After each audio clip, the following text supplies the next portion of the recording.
दोस्तों, किसी के भी मन की बातें जानने के लिए 3 तरीके होते हैं, लेकिन इन तीनों तरीकों को समझना अति आवश्यक है। यदि आप इन तीनों तरीकों को समझ लेते हैं तो आप किसी के भी मन की बातें बड़ी ही आसानी से जान सकते हैं, समझ सकते हैं। तो चलिए इसे एक बुद्ध कहानी के माध्यम से समझते हैं कि किस तरह से आप दूसरों की मन की बातें जान सकते हैं, समझ सकते हैं। बहुत समय पहले की बात है। एक छोटा सा गांव था। उस गांव में 2 भाई रहा करते थे। बड़ा भाई अंधा था, जिस कारण वो हमेशा घर पर ही बैठा रहता था, और छोटा भाई खेती किया करता था। लेकिन खेतों में अधिक जानवर आने से पूरी फसलें नष्ट हो जाती थी, जिस कारण छोटा भाई बहुत परेशान हो चुका था। तभी उसे एक तरकीब सूझी। एक दिन उसने सोचा, खेतों में से इन जानवर को भगाने के लिए क्यों ना मैं अपने बड़े भाई की मदद लूं। वैसे भी बड़े भैया अंधे हैं। अगर वह खेत में बैठे रहेंगे और जानवरों की आहट आने पर वो उन्हें जोर से चिल्लाकर भगा सकते हैं, जिससे हमारी फसलें बच सकती हैं। इसलिए उन्हें मैं खेत में बिठा देता हूं। ये सब सोच विचार करने के बाद उसने अपने खेत में ही एक छोटी सी झोपड़ी तैयार की और अपने अंधे भाई को उस खेत में बिठा दिया और उनसे कहा, भैया, यदि कोई जानवर की आहट आपको सुनाई दे तो आप जोर जोर से चिल्लाना। ये सुनकर वो जानवर यहां से भाग जाएंगे और हमारी फसलें नष्ट होने से बच जाएगी। बड़ा भाई अपने छोटे भाई की बात मान लेता है और वो उस दिन से खेत में ही रहना शुरू कर देता है। जब भी किसी जानवर की आहट उसे सुनाई देती तो वो तुरंत जोर जोर से चिल्लाना शुरू कर देता, जिससे वो जानवर उसके खेतों से भाग जाते। ऐसा करते करते कई दिन बीत चुके थे।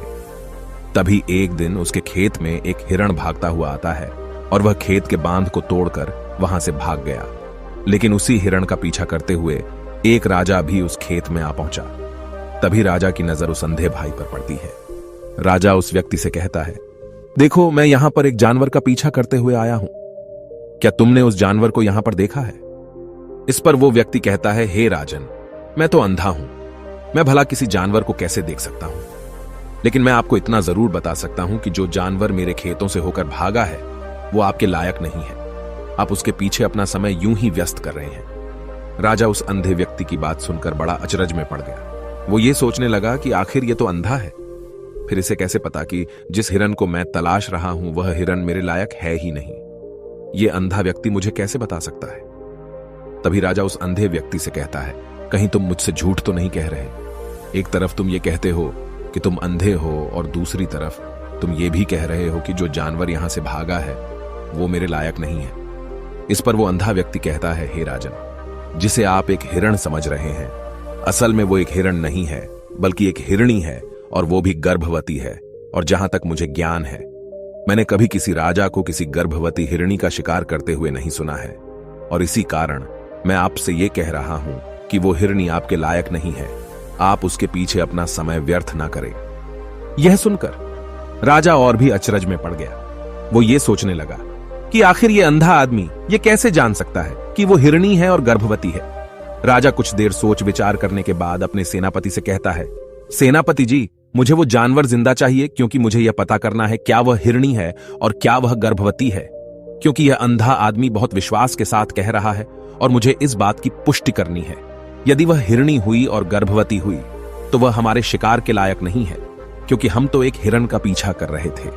इसलिए जाओ और पता करो कि क्या वो हिरणी है।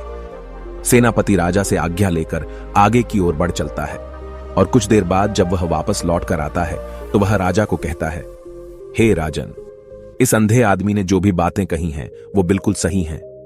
वो एक हिरणी ही है और वह गर्भवती भी है। यह सुनकर राजा आश्चर्यचकित रह गया। उसे समझ नहीं आ रहा था कि आखिर अंधा आदमी कैसे पता कर सकता है कि वह जानवर एक हिरणी है, और तो और वह गर्भवती है। भला एक अंधा आदमी यह कैसे देख सकता है? यह कैसे जान सकता है? आखिर इसे यह कैसे पता चला? ऐसे कई सारे प्रश्न अब राजा के मन में उमड़ने लगे। अब राजा ने यह ठान लिया था कि मुझे इस बात की तह तक पहुंचना ही है कि आखिर यह अंधा आदमी कैसे जानता है कि वह जानवर एक हिरणी है। यह सोचकर राजा उस अंधे आदमी के पास जाता है और उस अंधे आदमी से कहता है, देखो, मैं ये तो नहीं जानता कि तुम सचमुच अंधे हो या नहीं, लेकिन मैं तुमसे एक बात जानने आया हूं। क्या तुम मेरे प्रश्न का सही सही जवाब दोगे? इस पर अंधा व्यक्ति कहता है, हे राजन, आप जो कुछ पूछना चाहते हैं मुझसे पूछ सकते हैं। मैं आपको बिल्कुल सच सच जवाब दूंगा। इस पर राजा कहता है, देखो, एक तो तुम कहते हो कि तुम अंधे हो और दूसरी तरफ तुमने यह बता दिया कि जिस जानवर का पीछा मैं कर रहा हूं वह एक हिरणी है, और तो और वह गर्भवती भी है। आखिर तुम्हें यह कैसे पता चला? तुम्हारे खेत में और भी तो जानवर आते होंगे, और भी तो जानवर यहां से गुजरते होंगे, फिर तुमने यह कैसे अंदाजा लगाया? तभी वह अंधा व्यक्ति राजा से कहता है, हे राजन, आप जिस हिरणी का पीछा कर रहे थे वही हिरणी जब मेरे खेत में आई, उसकी रफ्तार और उसके भागने की आहट से मुझे यह एहसास हो चुका था कि यह एक हिरणी है, और मेरे खेत की जो बांध है वह बहुत छोटी है, उसकी ऊंचाई ज्यादा नहीं है। यदि कोई हिरण होता तो उस बांध को बड़ी आसानी से लांघ जाता, लेकिन वह हिरणी इस बांध को तोड़कर भागी है, और यदि वह इस बांध को छलांग लगाकर पार करने का प्रयास करती तो इससे उसके बच्चे को खतरा होता, और इसी बात से मैंने यह पता लगा लिया कि वह गर्भवती है। इस कारण वह ज्यादा ऊंची छलांग न लगाकर मेरे खेत की बांध को तोड़ते हुए भाग गई। इस पर राजा के मन में एक और प्रश्न उठा। राजा ने कहा, किंतु तुम्हें कैसे पता चला कि वो एक हिरणी ही है, और भी तो कोई जानवर यहां पर आ सकते हैं? इस पर वो अंधा व्यक्ति कहता है, हे राजन, मैं पूरा दिन सुबह शाम यहीं पर बैठा रहता हूं, और मेरी सुनने की शक्ति बहुत तेज है। मैं ये बाफ जाता हूं कि कौन सा जानवर मेरे खेत में आया है, और उसी के आधार पर मैं जोर जोर से चिल्लाता हूं ताकि वो मेरे खेत से भाग जाए और मेरे खेत की फसलों को नष्ट ना कर पाए। राजा उस अंधे आदमी का यह जवाब सुनकर पूरी तरह से संतुष्ट हो चुका था। वो मन ही मन ये सोच रहा था कि आदमी भले ही अंधा हो, लेकिन ये तो बड़ा ज्ञानी मालूम पड़ता है, इस आदमी से कुछ ना कुछ तो काम निकलवाना ही चाहिए। ये विचार लिए हुए राजा वहां से वापस अपने महल की ओर लौट जाता है। राजमहल पहुंचते ही राजा उस अंधे व्यक्ति से कहता है, आप तो बड़े ज्ञानी व्यक्ति है, आपको किसी भी बात का पता बड़ी आसानी से चल जाता है। आज मैंने आपको यहां पर इसलिए बुलाया है क्योंकि मैं आपसे ये जानना चाहता हूं कि मेरी पत्नी पतिव्रता है या नहीं।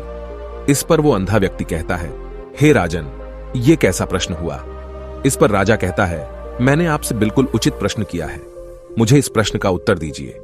इस पर वो अंधा व्यक्ति कहता है, हे राजन, ये सारी बातें जाने दीजिए। आपकी शादी को इतने साल बीत चुके हैं, और अब आप ये बात क्यों जानना चाहते हैं? आपके मन में ऐसे प्रश्न क्यों उठ रहे हैं? इस पर राजा जिद करते हुए कहता है, देखिए, आपको मुझे इस प्रश्न का उत्तर तो देना ही होगा। यदि आप मुझे इस प्रश्न का उत्तर नहीं देंगे तो मैं आपको मृत्युदंड दे दूंगा। राजा के मुख से यह बात सुनकर वो अंधा व्यक्ति कहता है, हे राजन, यदि आप इस प्रश्न का उत्तर चाहते हैं तो उसके लिए आपको मेरा एक काम करना होगा। राजा कहता है, बोलो, मुझे क्या काम करना होगा? इस पर व्यक्ति कहता है, इसके लिए आपकी पत्नी को मेरे साथ कमरे में अकेले छोड़ना होगा। उस अंधे व्यक्ति की यह बात सुनकर राजा पहले तो क्रोधित हो जाता है, लेकिन फिर कुछ सोच विचार करने के बाद वह उस व्यक्ति की बात मान लेता है और अपने सेनापति को आदेश देता है, सेनापति जी, इस व्यक्ति को और मेरी पत्नी को एक कमरे में कुछ देर के लिए अकेला छोड़ दे। सेनापति बिल्कुल वैसा ही करता है। अब राजा की पत्नी और अंधा आदमी एक कमरे में बंद हो चुके होते हैं। तभी वो अंधा आदमी राजा की पत्नी से कहता है, मुझे आपको छूना है। इस बात पर रानी अत्यधिक क्रोधित हो जाती है और उस अंधे आदमी को वो पकड़ पकड़ कर पीटने लगती है, कभी हाथों से तो कभी लातों से तो कभी पटक पटक कर। इस तरह से उन्होंने उस अंधे आदमी की खूब पिटाई की। उसके बाद किसी तरह से वह अंधा आदमी अपनी जान बचाकर वहां से भाग निकलता है और वह राजा के पास पहुंचता है और वह राजा से कहता है, हे राजन, आपकी पत्नी पतिव्रता नहीं है।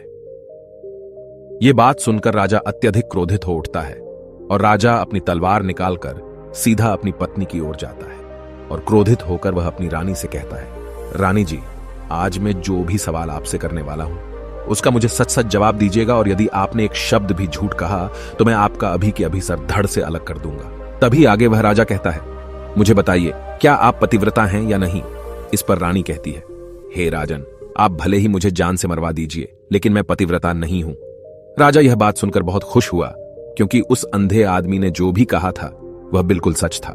यह बात सुनकर तुरंत ही राजा उस आदमी के पास पहुंचता है और आकर उस अंधे आदमी से कहता है, तुम्हें कैसे पता चला कि मेरी पत्नी पतिव्रता नहीं है?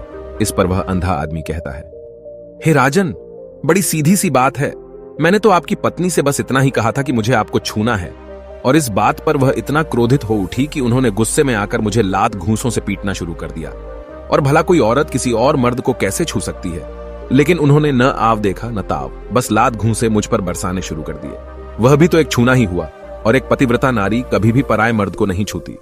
जब मैंने उसे छूने के लिए कहा था तो वह उस वक्त मुझे मना कर सकती थी, लेकिन उन्होंने तो मुझे पीटना शुरू कर दिया और देखते ही देखते उन्होंने मेरे पूरे शरीर को छू लिया। अब आप ही बताइए, ऐसी स्त्री भला पतिव्रता कैसे हो सकती है? इस पर राजा कहता है, तुम तो बड़े ज्ञानी मालूम पड़ते हो, अच्छा ठीक है, चलो तुम मेरे एक प्रश्न का और जवाब दो। यदि तुमने मुझे इस प्रश्न का सही सही जवाब दे दिया तो मैं तुम्हें यहां से जाने दूंगा। आगे राजा उस अंधे आदमी से कहता है कि तुम मुझे यह बताओ, क्या मैं सच में अपने पिताजी का ही बेटा हूं या फिर किसी और का?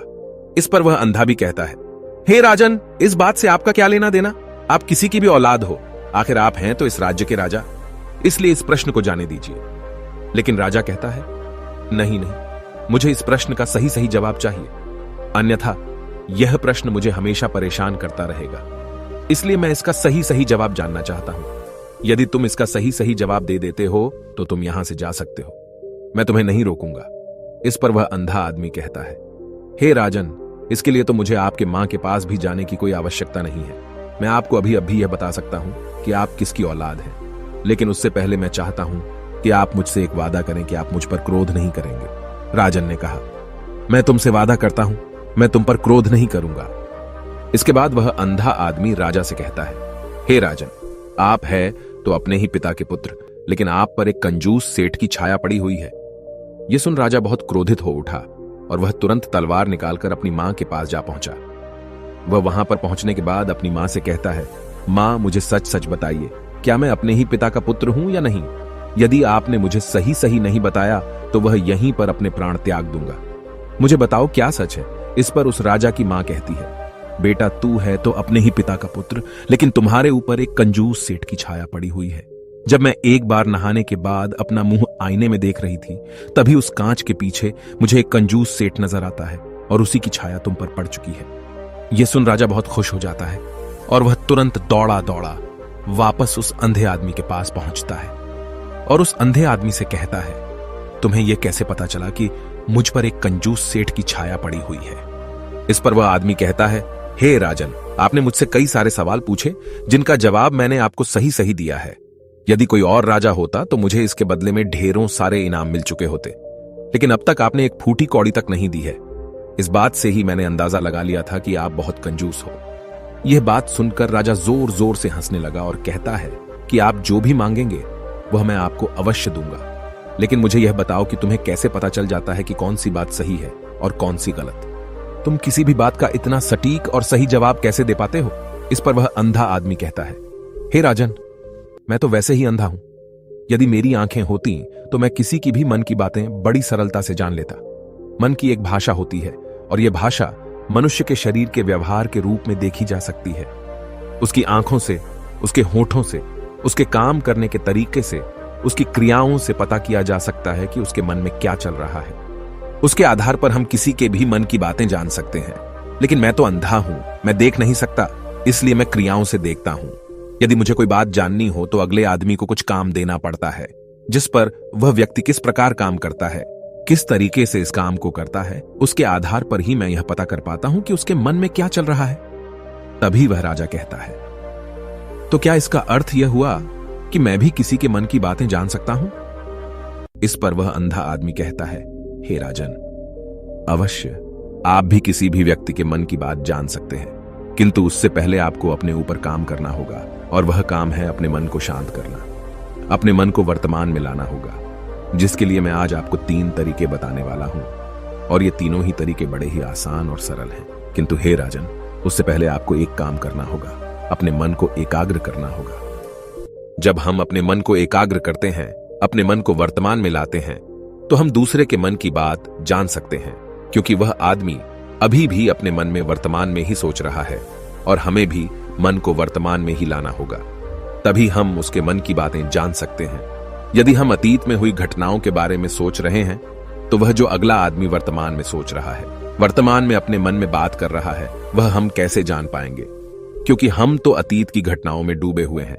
इसलिए किसी के भी मन की बात जानने के लिए सबसे पहले हमें हमारे मन को एकाग्र करना होगा, उसे वर्तमान में लाना होगा। आगे वह व्यक्ति राजा से कहता है, हे राजन, जो 3 तरीके मैं आपको बताने वाला हूं, इन 3 तरीकों से बड़ी आसानी से किसी के भी मन की बातें जान सकते हैं। उसके बाद वह अंधा आदमी राजा से कहता है, हे राजन, जो सबसे पहला तरीका है वह है आंखों पर ध्यान देना। किसी व्यक्ति से बात करते वक्त उसकी आंखों में देखना, उसकी आंखों पर ध्यान देना जो सबसे ज्यादा जरूरी है, क्योंकि आंखें बोलती नहीं पर बहुत कुछ कह जाती हैं। यदि हम किसी व्यक्ति की आंखों के इशारों को समझना सीख जाएं, हम यह जान पाएंगे कि व्यक्ति के दिमाग में क्या चल रहा है, वह क्या सोच रहा है और अभी वह क्या करने वाला है।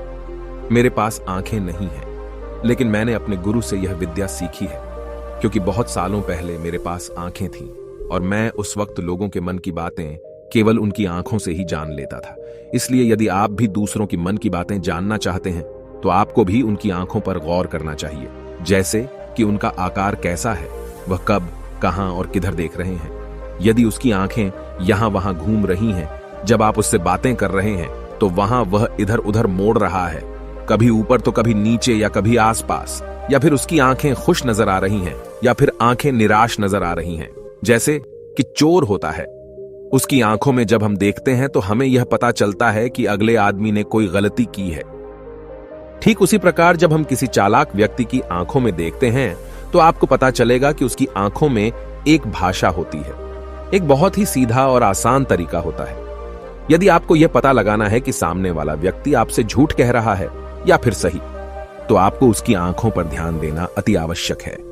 यदि आपसे बात करते वक्त वह व्यक्ति अपनी आंखें यहां वहां घुमा रहा है, ऊपर नीचे, इधर उधर, दाएं बाएं, हर जगह देख रहा है, तो इसका अर्थ यह हुआ कि वह उस बात से निकलने का कोई रास्ता ढूंढ रहा है, वह कोई झूठ बना रहा है। यदि सामने वाला व्यक्ति आपसे कुछ झूठ कहने का प्रयास कर रहा है तो वह आपसे नजर नहीं मिलाएगा। वह यहां वहां देखेगा, ऊपर नीचे देखेगा, लेकिन वह आपकी आंखों में आंखें डालकर कभी नहीं देख पाएगा, क्योंकि उसे डर है कि यदि उसने आपकी आंखों में आंखें डालकर देखी तो उसका झूठ पकड़ा जाएगा और लोगों को सच्चाई का पता चल जाएगा। और इसी प्रकार कुछ और भी भाषाएं होती हैं। जब आप किसी की आंखों में आंखें डालकर यह देखना शुरू कर देंगे कि उसके हाव भाव क्या है, ठीक उसी प्रकार चेहरे के हाव भाव होते हैं, जिससे हम मन की बातें बड़ी आसानी से समझ सकते हैं और इन्हें भी समझना बहुत जरूरी है। कभी कभी कोई व्यक्ति अपने चेहरे से जैसे आंख, होंठ और बहुत से कुछ अलग अलग व्यवहार करता है। यदि आप किसी व्यक्ति के चेहरे में गौर करेंगे तो आप आसानी से समझ पाएंगे कि वह व्यक्ति निराश है, जब व्यक्ति बहुत उदास है, या फिर वह बहुत खुश है, या फिर उसे कोई बहुत बड़ा दुख है। वह अपने अंदर क्या महसूस कर रहा है, ये सारी बातें हम उसके चेहरे के हाव भाव से पता कर सकते हैं। फिर चाहे इंसान जुबान से कुछ बोले या ना बोले, लेकिन आप उसके चेहरे से सब कुछ पता कर सकते हैं। आगे व्यक्ति राजा से तीसरा तरीका बताते हुए कहता है, हे राजन, इसी प्रकार तीसरी भाषा भी है, अर्थात तीसरा तरीका भी है, और वह है हाथों के इशारे और शरीर का व्यवहार। मन की बात समझने के लिए हमें हाथ के इशारे और शरीर के व्यवहार को समझना बहुत आवश्यक है। कोई व्यक्ति जब बात करता है तो आपने देखा होगा कि वो अपने हाथों को हिलाता रहता है, अपने हाथों से इशारा करता रहता है। बातों के साथ साथ अपना शरीर का जो व्यवहार है, अर्थात बॉडी लैंग्वेज, उसका भी पूरा उपयोग करता है, जिससे हमें यह पता चल पाता है कि वह व्यक्ति हमारी बातों पर कितना ध्यान दे रहा है और उसके मन में क्या चल रहा है। शरीर के व्यवहार को देखने के लिए उसके हाथ मटकाने, शरीर मटकाने और चेहरे पर बार बार हाथ लाने, हाथों का एक दूसरे से मसलना, ऐसी बहुत सी क्रियाएं होती हैं, उस पर हमें ध्यान देना अति आवश्यक है। मन की बात को समझने के लिए हमें शरीर के व्यवहार को भी समझना पड़ता है। यदि हम इन तीन तरीकों को सही तरीके से ध्यान देकर इन तीन तरीकों को अच्छे से समझ लेते हैं तो हम बहुत जल्दी किसी भी व्यक्ति के मन की बातें बड़ी सरलता और सहजता से जान सकते हैं। इसलिए यदि आपको किसी के मन की बातें जानी है तो आपको उसकी आंखों पर, उसके चेहरे पर, उसके शरीर के हाव भाव को और उसके हाथों को ध्यानपूर्वक देखना और समझना होगा, जिससे आप यह समझ पाएंगे कि आखिरकार उसके मन में क्या चल रहा है और वह क्या सोच रहा है। लेकिन उनसे पहले आपको अपने मन को एकाग्र करना होगा, शांत करना होगा और अपने मन को वर्तमान में लाना होगा। तभी आप उस व्यक्ति की इन सभी क्रियाओं पर ध्यान दे पाएंगे, उन्हें समझ पाएंगे।